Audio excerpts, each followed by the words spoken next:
Happy Monday, everyone. It's good to see you guys right now. Today, what you're going to be working on is we are going to be reading a new story called Saving Toby. And as we are reading Saving Toby, you are going to be filling out some guided notes on your Google Classroom that will be in a Google Doc. So let's get started and learn a little bit of background on our story today. So Saving Toby is all about a certain danger we can find by the river. And basically the main hook for this story is when a disaster strikes, several families come together to save this character Toby. But the question we have to ask ourselves is, will they be too late? So I want you to think about a scary moment in your life. It might be losing a dog, maybe getting lost yourself, maybe you got hurt at one point in your life, and think through some of the emotions you were feeling during that time. Your heart might have raced. You might have been fearful for someone else. You might have been fearful for yourself.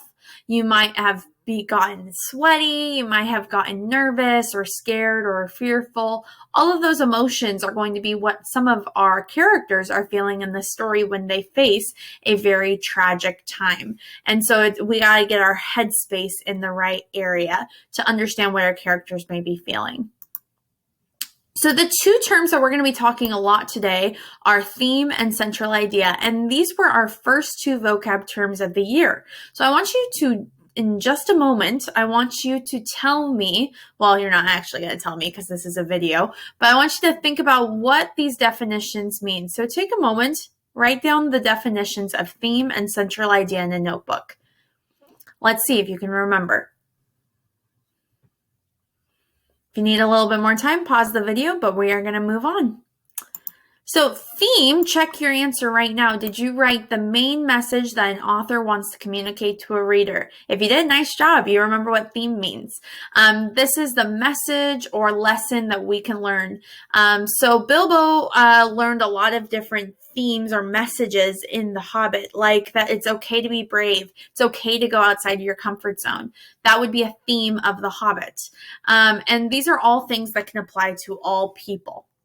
Where central idea, check your definition that you wrote down right now, means what a literary text is mostly about in 1 to 2 sentences. So we also think of this as the main idea or the gist of the story.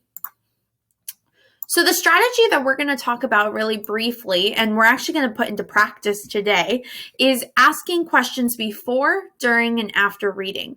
So if you think about it for a second, when reading fiction, many of the before reading and after reading questions might be the same. So during reading questions, however, would be different.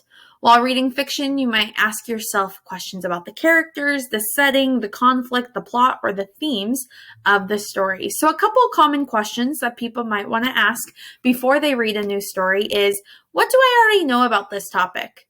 What can I predict from looking at the title and the type of text? Why am I reading this? And what can I expect to learn from this story? When we ask ourselves these questions, it gets our minds moving and aware of things that we might want to pick up as soon as we start reading. And when we are reading, some of the questions that might come up are, what is the central idea? What evidence does the author use to support the central idea? What is the author's purpose in writing this text? What claims or appeals, if any, does the author make? And when you're done with a story, these are some of the questions you might ask. What more questions do I have about this reading or this topic? And what did the author want me to know or learn after I read this?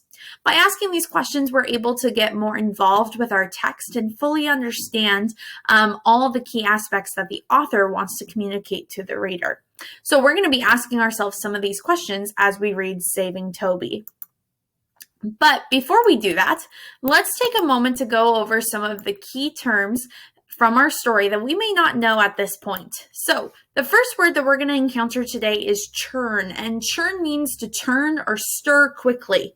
So the boat's propeller churned through the river water, struggling to force its way upstream. That means the propeller was turning and turning and turning and turning. The next word is discernible. Discernible means noticeable. So the small markings on the stone were only discernible or noticeable with a microscope. Then the final word we are going to see in our story today is incoherently. And incoherently means speaking in a way that is hard to understand. You might have heard this word if you're talking really fast to me after lunch. I might say, your words are incoherent. It means I can't understand what you're saying because you're speaking too fast. So the toddler was babbling incoherently, or hard to understand, but we realized he wanted his bottle when he pointed to it. So all three of these words will be in our story today as we read.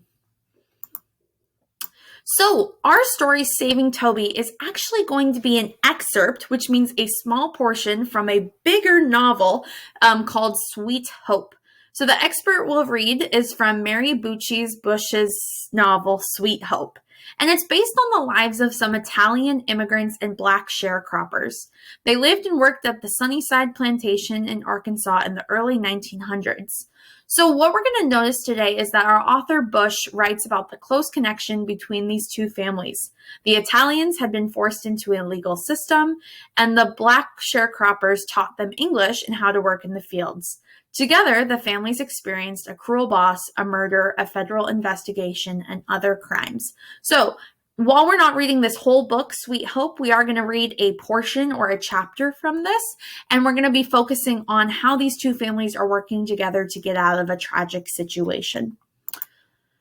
So let's talk a little bit more about this background because it gives us good context for our story. So in the late 1800s, the owner of the Sunnyside Plantation in Arkansas needed workers for his cotton fields. He arranged with the mayor of Rome for Italian immigrants to farm the fields. Italy's economy was not doing well, and this arrangement was a way for many Italians to get work. In 1895, the first of a group of Italian immigrants came to work at Sunnyside Plantation. So this is a little background on what's going on for our characters. These immigrants faced many hardships. They fought floods and malaria. They did not know how to grow cotton. They lacked the proper tools to harvest big crops. And in addition, they had to learn a new language and adjust to new customs. Many of them had never been farmers before, and the owner of the plantation died.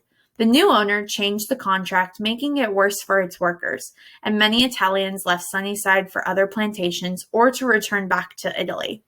So take a moment and look at this same slide. I want you to think about what is one of the hardships that these immigrants have faced based off of this background.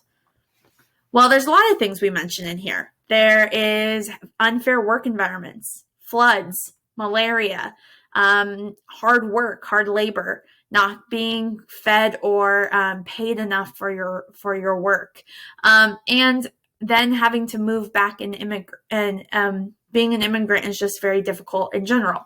So all of these things are making our setting of our story a very hostile environment for our characters. So that is important to keep in mind as we are reading. So before you start reading Saving Toby, which is going to be in your next video that you're going to watch, it is important to know what your assignment is for today. So as we read Saving Toby, you are going to be working on some guided notes that are posted on Google Classroom. This is going to help you ask questions and keep up with the reading. So make sure you're filling out the document as you are reading, because some of the questions you're going to have directly answered in the text. Some of them are going to require you to finish the story first.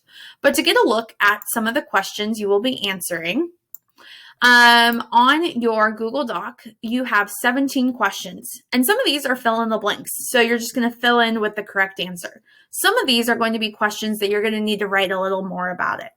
But we're going to go over the answers tomorrow in class. But if you're able to answer all 17 of these questions, that tells me that you really understood what the story was about. So take your time, pause where you need to, and right now move over to your Saving Toby text, and then you're going to fill out these notes as you are working. All right, good luck. And if you have any questions, make sure to email me and I will be happy to help. Bye, guys.